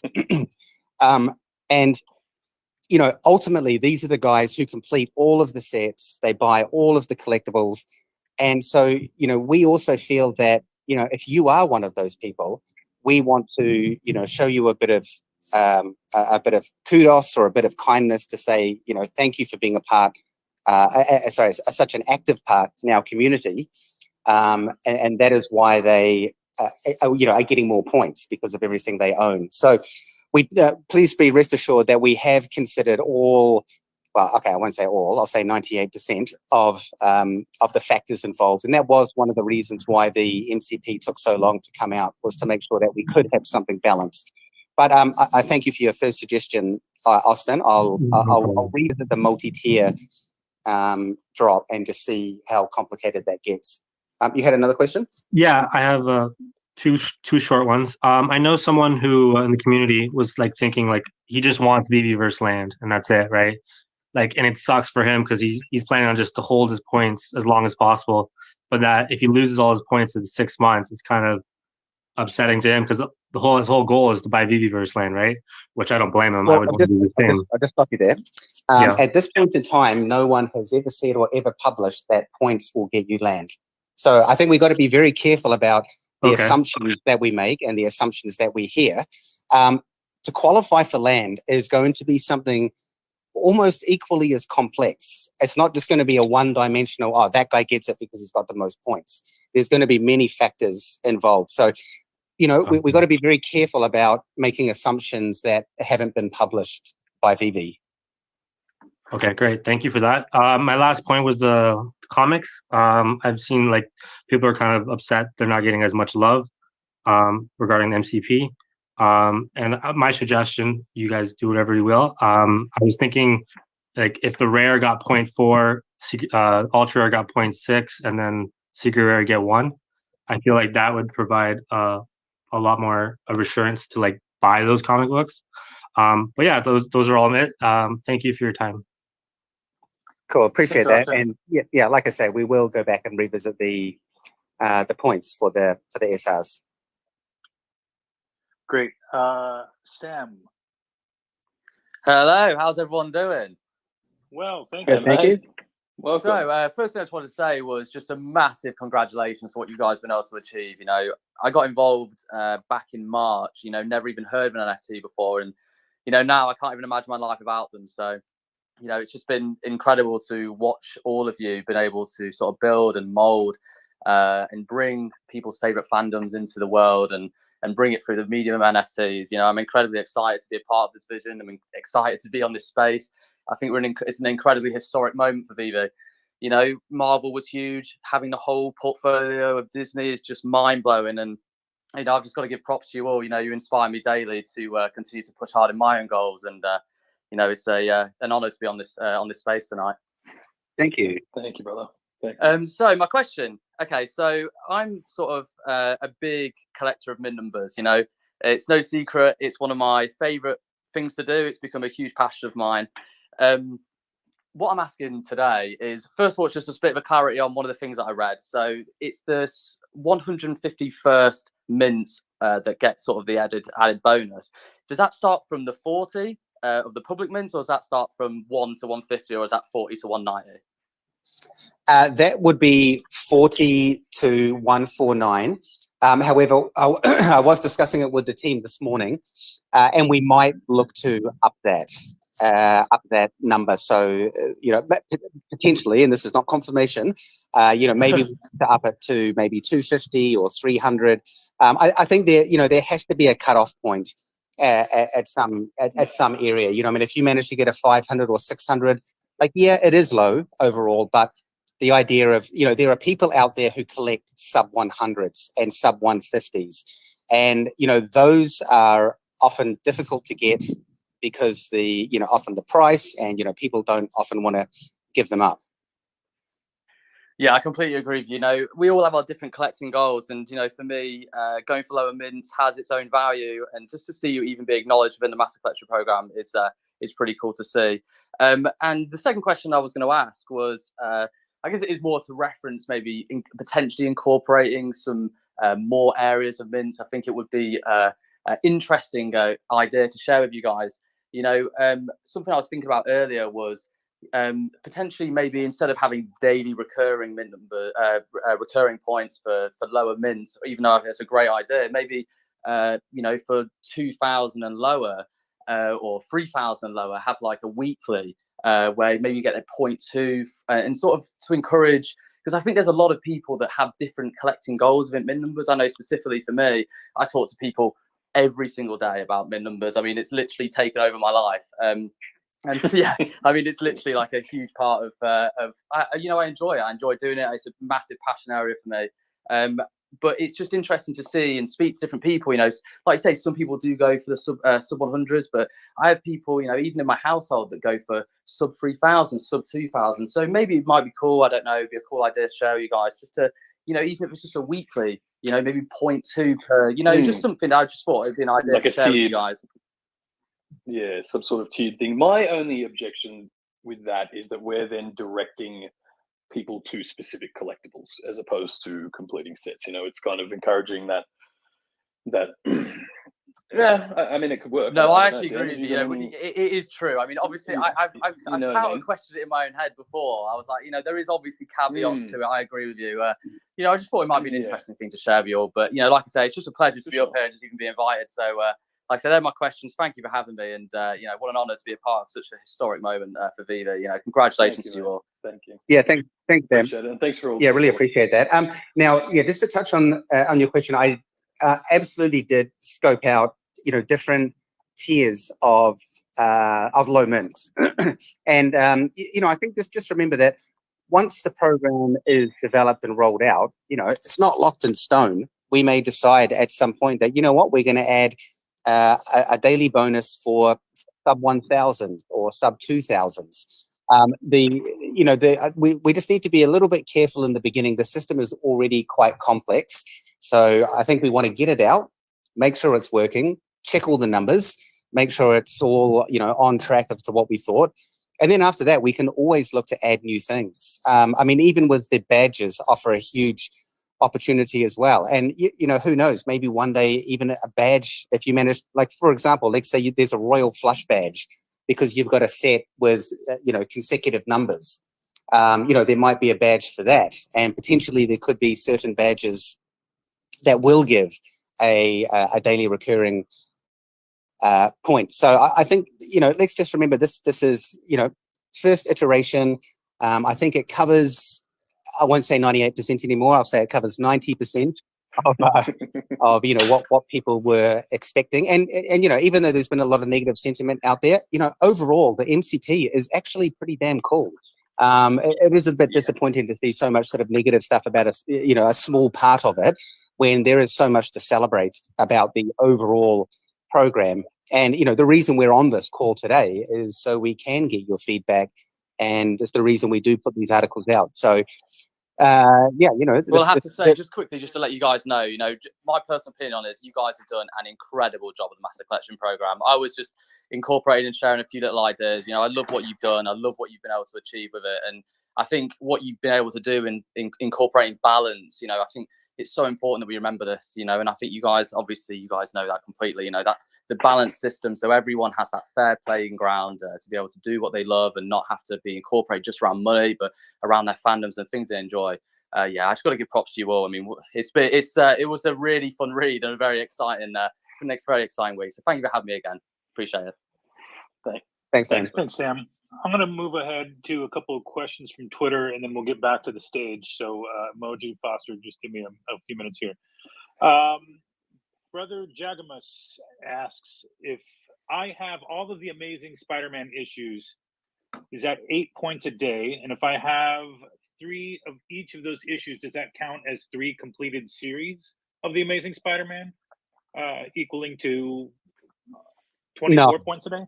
No, it doesn't. Basically, you can only get points for a set or a series once.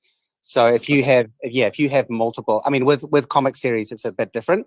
Obviously, with duplicate sets, you get a diminishing point. But the series are quite different in the sense that you know, a set is finite. You know, once all 4 are out, all 4 are out. Whereas with the comic series, as most of our fans probably know, you know, there's more and more comics coming out for Amazing Spider-Man or Fantastic Four. So the model is a little bit different. But to answer the question, there won't be duplicate points for having multiple series. Got it. Thank you. Mark Omi asks, why haven't we seen the last item in the James Bond drop with it saying details coming mid-October in the app? That's a great question, James. If you find out, let me know. His name is Mark. But yes. Oh, sorry. Yes, it's all right. It's, you know what, and I've actually said this in a space before when somebody asked me, it really just comes down to making sure that Collectible A is absolutely correct. And there's a lot of approval process with these things sometimes. It goes back and forth. So although our best, you know, our hopes were that it was going to be mid-October, we're just a little bit behind just to make sure that it is absolutely correct, because it's going to be awesome. And I think we can term this one Edo 2. Yes, Edo 2. Definitely Edo. Yeah, so we'll see it in 6 months. There's always got to be one collectible that's pending. You know, just got to keep you on the hook somehow. Okay, let's do one more from Twitter and we'll get back to the stage. If I buy one of your NFTs off Immutable X, if assuming that happens, will it count towards the MCP? Yes, we do address this in the article. Now, so what happens here is that there are 2 ways to acquire a collectible. Number one is that you buy it within veve, and that is you either get it from the store or you get it from the market. If you do buy it within veve, then you will get the one-off points as well as the daily points. Now, if you purchase the collectible off platform, you will not get the one-off points, but you will, of course, get the daily points for any collectibles or comics in your collection.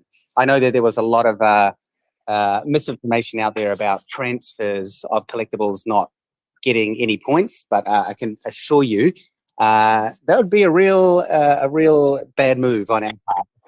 So the difference there was the one-off versus the daily, and so we needed to make sure that article was out before we before we started fud busting too hard, because it really was no point. The article was coming out imminently. I know. So the article wasn't even out. Sure. Yeah, it wasn't out. That's it. Just to piggyback on that, and just to go a bit further, because I know that question did ask more specifically about immutable. So in the case where some collectibles become interoperable, is that transaction still recorded because of the smart contracts underpinning either platform? Do we know, or is it still if your collectible is not in veve and it's somewhere else, then you're not going to get daily points for it. I mean, that makes no sense. Yeah, for sure. Yeah, it's more, obviously that transaction record doesn't come with it when it comes back from immutable. No. I could do. It could do, but yeah. But for the sake of the MCP. Exactly, no. yeah. For sure. Great. Cool. All right, thank you. Let's go ahead and move on here. Emoji, what's up? Hey, what's up? How you guys doing? Well, man. Hey, man. Good to hear. I wanted to say, first off, I think the series idea for the comics is really, really cool. Because I feel that it encourages people, instead of having this set and owning different variations of the same story, to actually own the entire story. So they could follow along and read it. So my question is more so along because there was a section about just how active you are on the app and getting points from there. So I know, you guys had mentioned, posting and commenting and the standard stuff you would see in social media. But because you guys have so many things beyond what we see in social media, like reading comics or, what Voltaholics are doing with building their showrooms and stuff, would some of that stuff transfer over into those active points for market, ultimately for the MCP program? Absolutely. All of those fall under the ... and more in the daily points section. I think we might have mentioned in the article that we will be adding more clarity around what actions are counted towards daily in-app activity. And that is actually also an opportunity for me to bring up just some further clarity around the in-app activity points. Number one, you can't log out, log back in, log out, log back in, log out 25 times to get points. For that matter, that is not going to work. You'll get 1 point per day for entering the app. There will be various other daily points which you will be able to score more on. Like, for example, posting or liking or commenting, they won't be limited to 1. So, we're making sure that, obviously, we've been through a very interesting year, and I've kind of designed the system from a, under the no abuse, no scam type headline, because, these points ultimately will give people advantage to get some high value assets. So we do need to make sure it is very fair across the board. So I just wanted to touch on that, because I know that was a question I saw pop up. Thank you. Appreciate it. Thanks, Emoji. And the man who's been name dropped a few times already this AMA. Let's move on to Foster Hill. Hey guys, my name's Foster and I'm addicted to veve. That call happens after this. Guys, you're in the right place. Put me through the ringer tonight here. I tell you, I got people blowing up my phone. I've never been so crazy in a 15-minute period. So thank you for that. I appreciate that. But I guess a comment and then a question first. As someone who plays a lot of video games, you guys did great on the MCP article. The gamification that's been added in, I think, is brilliant, and it's something that people have been asking for quite a while. So it was very exciting to be able to spend 6 hours breaking it down yesterday with a couple other content creators. Shout out to Cavell Anderson and Randy Chavez. I guess one piece of perspective that I would just offer to people that maybe the team can't or won't say is that, I own an Amazing Spider-Man #1 comic that I got on the drop for $7. It's a secret rare, and it's worth about $8,000. I only get 1.5 points a day for holding it, and I could very well sell it and hold 10 common comics and get more points than that comic. But I think what people need to remember, and it's echoing Dan's sentiment perfectly, is, you know, is earning points on the app the reason that we started collecting? Like, is this what the community has been boiled down to? I think what people need to remember, and not to downplay the value of the MCP, because it is fantastic, but what if points really get you, right? Like when you go onto a drop lottery and you wager your points to try and get a collectible, you need to remember, I mean, I think Dan said we had almost 60,000 people trying for Edo, and that was 2,000 editions. You're going to get a very small fraction of that percent being available for this drop lottery. So you're going to have, 60,000 people possibly bidding their points for 10 or maybe even 20 collectibles. And we see people selling collectibles that are worth thousands and thousands of dollars, panicking because they believe that the points are going to be the end all to be all in the app. And I just think for a moment, we just really need to take a step back and remember what it is that we're here for. And at the end of the day, the value proposition of the amount that our collectibles are going to be worth will always, in my opinion, far outweigh the value of the points that you will receive. But all the same, it's awesome that we have this program. I think it's also important to remember that, you guys weren't obligated to make this program. You're a licensee of these licensors, and you're providing this product. You're adding this level of gamification in to support the community, because as collectors, it's something that you see as value. This doesn't exist in the real world. If I buy a low mint collectible in the real world, or I buy a super rare collectible in the real world, no one gives me extra points or a pat on the back for it, right? So it's important to remember that perspective, and not to downplay anyone's concerns about the comics. This isn't what that's about, but it's just looking at the bigger picture and remembering, we're fortunate to be in the position that we are right now, and just kind of be, try and be grateful for it. But of course, feedback is always welcome, and I'm sure the team will listen to it. And I guess speaking on that feedback, and I don't know if Dan, Reese, or David can comment on it, but I've had a lot of people asking me already, because of course Disney and an MCP article within 24 hours wasn't enough. Do we have any, and I'm not talking time frames, but updates in regards to the priority list for what you guys see coming in the next, weeks and months in relation to utility for the token, whether it be the OMI utility article, listings on exchanges post immutable? We had an update on the MTL already. Maybe OMI to NFT. Do we have, a priority list that we are looking at to try and get some of those accomplished for the community? Absolutely. And yeah, thanks for your kind words. I think you summed it up very well, in the sense that the true value comes from the collectible rather than an associated point system. However, that said, I will of course go back and look at the model and see what we can do to address the concerns from the community. Now, in terms of priority, let's see. Right now, I've got 1, 2, 99, 150. Priority number 1. I can assure you that high up on that list is the OMI Utility Program, or the OUP.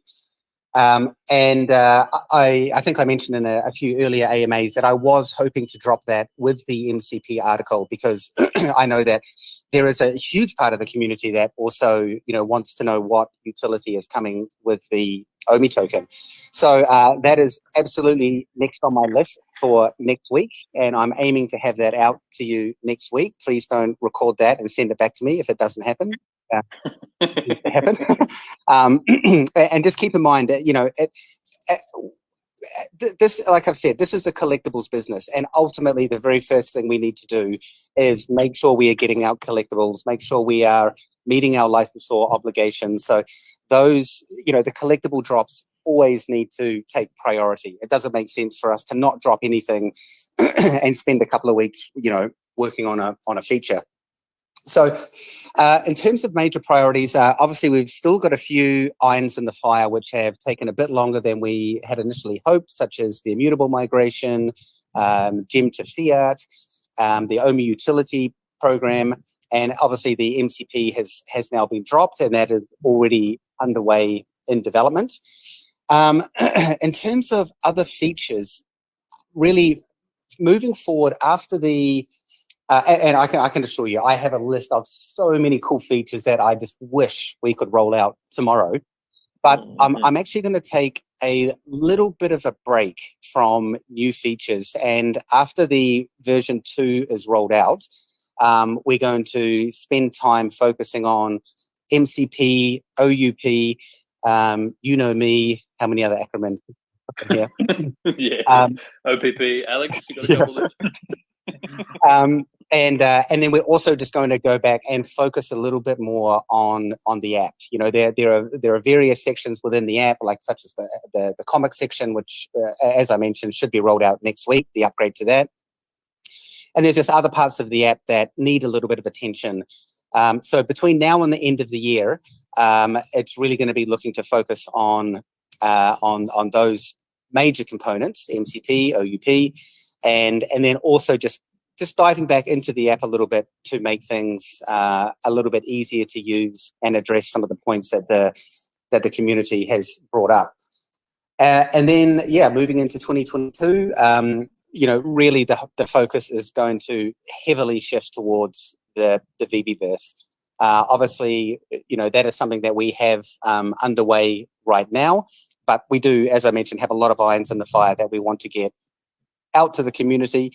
And then after that, we'll start to focus very heavily on the veveverse. In addition to that, you've got to remember we've also got the web platform coming out. So there is a lot going on in the background, and there's a lot of other cool new features, like a new type of collectible that we have coming out, should be sometime in January, that we will also be working on. Well, I think you definitely gave me a little bit to mull over, and I'm sure you'll see a video or two coming out about all of that. So thank you so much, guys, for all that you do and for having me up as always. It's a great community, and I just consider it an absolute honor and pleasure to be a part of it. And I'm very much looking forward to see where all of this takes us moving into the new year. So thank you so much. Thank you, Foster. Really appreciate it. All right, Dan, how are we looking? Coming up on about 7 minutes to 5 p.m. Pacific. I got a few more Twitter questions I can roll out, or I can bring some more people up on stage. How are we looking? I can probably do another 10 to 15 minutes. And then after that, I really need to go and get the collectibles loaded up for tomorrow's drop. There you have it. Okay. All right, let's do one from Twitter here. Let's see. Will you guys introduce a burning mechanism? This is 2Penk is asking, will you guys introduce a burning mechanism like trading collectibles in for a better, for a chance of better, this is worded weird, sorry, like trading in collectibles for a drop, essentially? Yes, I think we touched on that very lightly in the MCP Pro. And when the MCP Pro is rolled out, one of the features in there that we have listed is the ability to burn collectibles for points. Now, I haven't elaborated on that too much because we're still modeling out how we're going to do that burn and what the value of the points that you will receive. So ultimately, to answer the question is that, yes, you will be able to burn collectibles and you will receive points for those for the collectibles that you burn, which you can then obviously use in the drop lottery, or maybe you just want to use it for premium market listings or accessories. But there will be a burning system like that to start off with, and there's a lot of value in a burning model, so we might look to expand that in the future. All right, let's do one more here.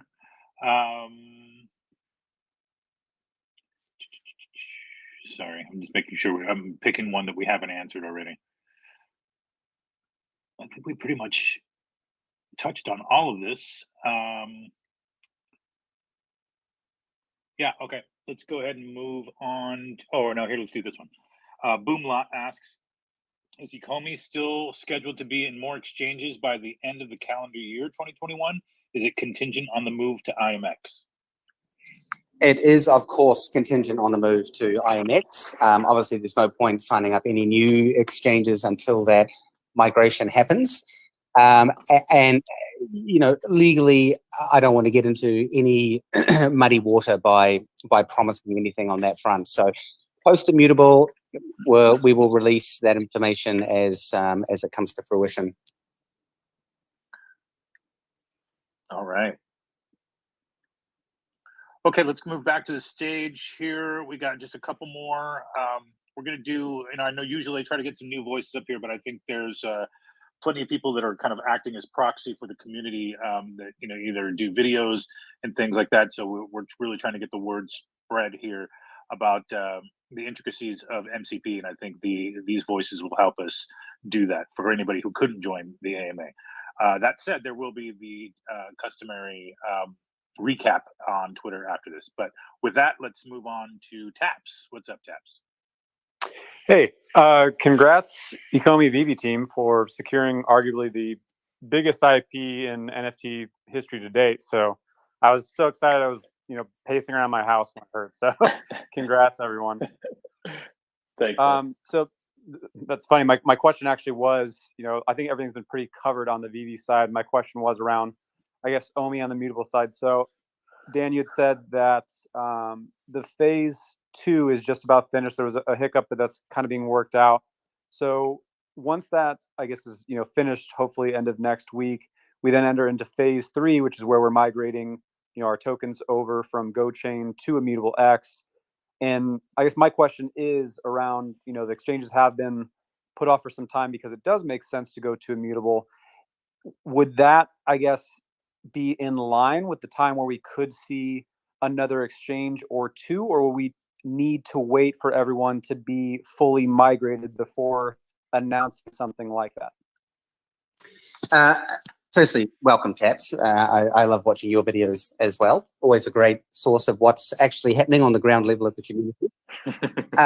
So yeah, I think I pretty much just answered that question around exchange announcements. However, the last part of your question is that no, we won't wait until everyone has migrated, because ultimately the token swap site will be up almost indefinitely because there may be people who have forgotten they brought some OMI last year at 0.000000, whatever it was. And then next year, 6 months from now, they might go, hey, that's right, I've got a bag of OMI.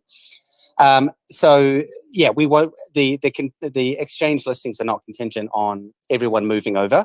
However, I will say that this next step that we're doing now is the reminting. It is a fairly complex process, which is why we've taken so long to get to this point. And then the following phase after that is really the most crucial. And we are dealing with significant amounts of value, and we need to approach it very carefully and very studiously to make sure that everything's going to run very smoothly. So from my perspective, if things end up taking an extra week or two, I'm absolutely going to go for that time to make sure that the everything to do with the migration happens successfully, because we can only do this once. Everyone wants it now, but it has to be safe in order for us to move ahead. So with that said, I think just a little bit of understanding, everyone on the veve and Ecomi side is literally working their butts off to get everything done.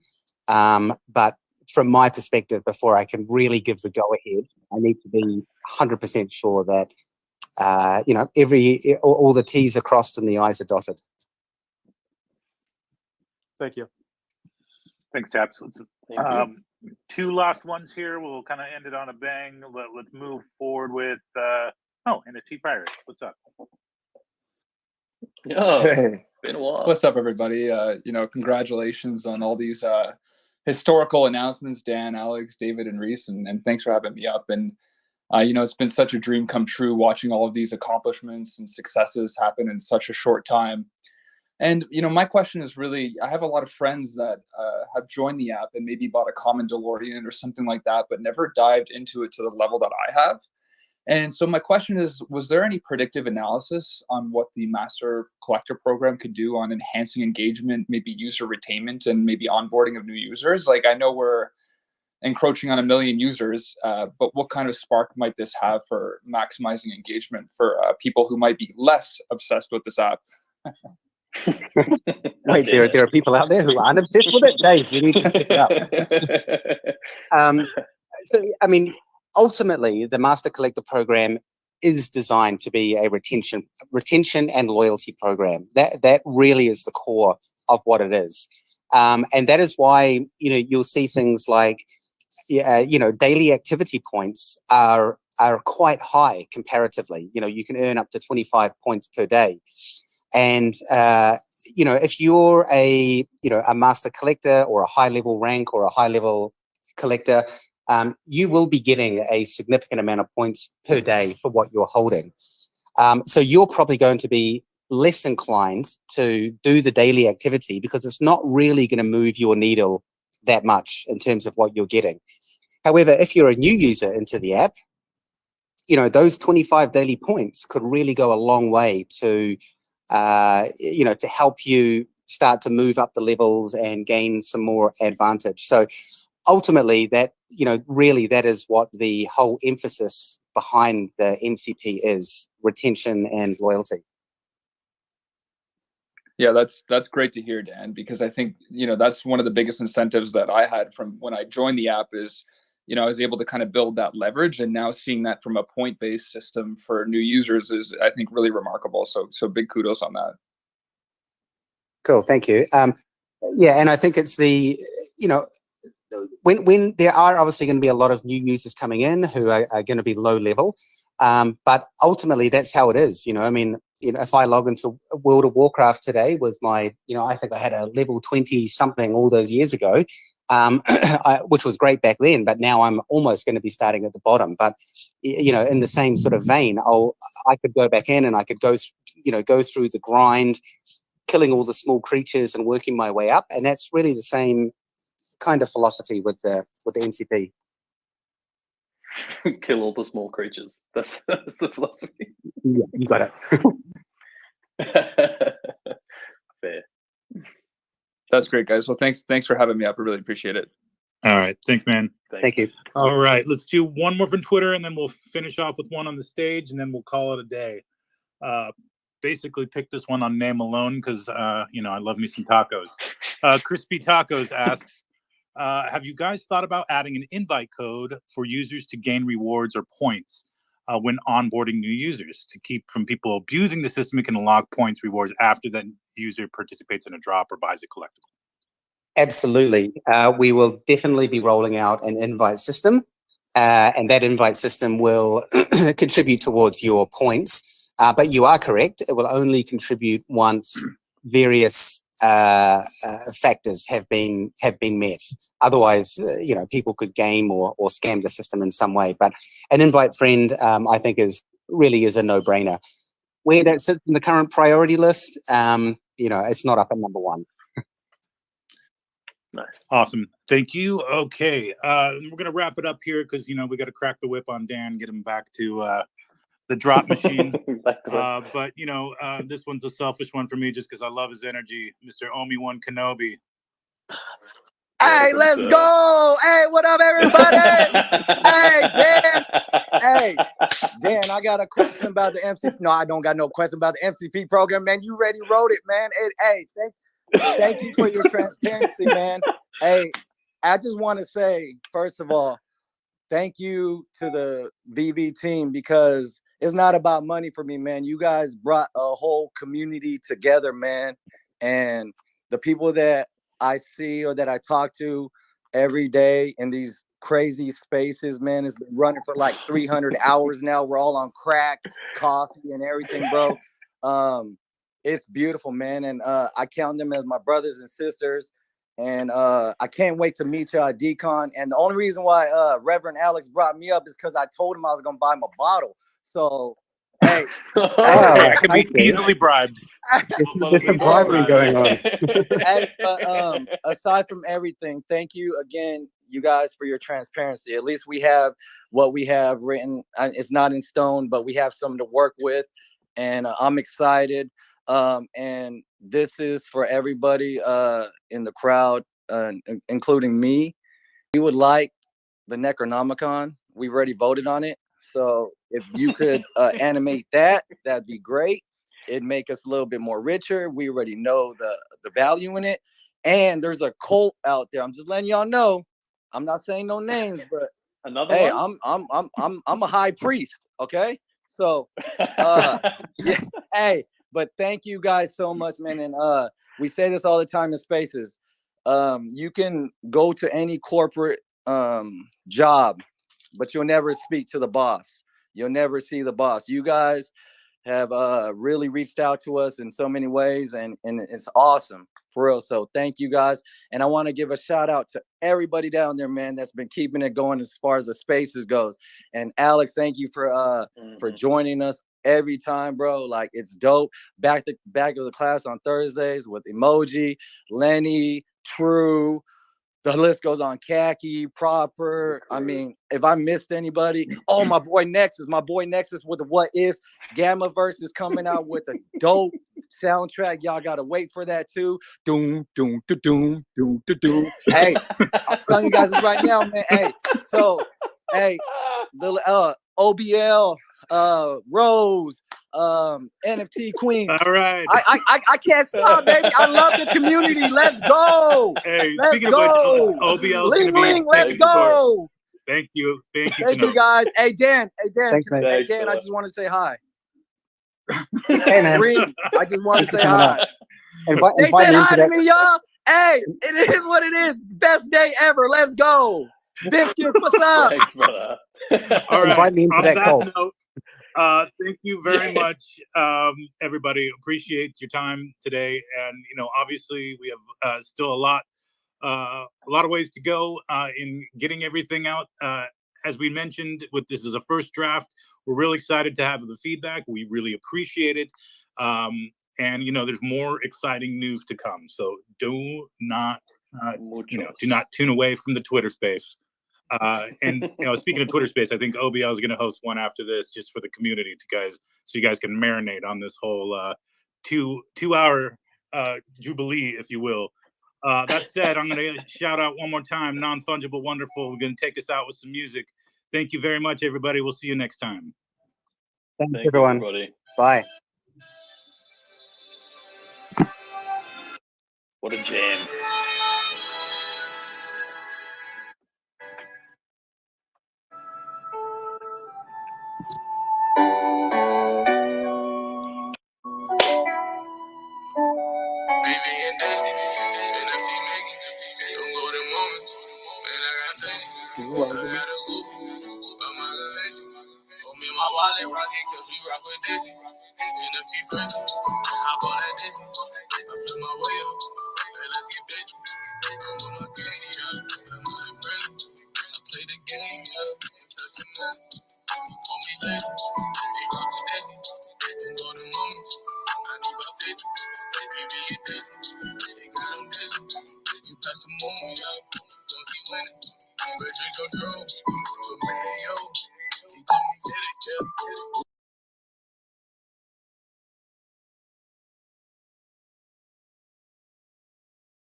I'm talking dead.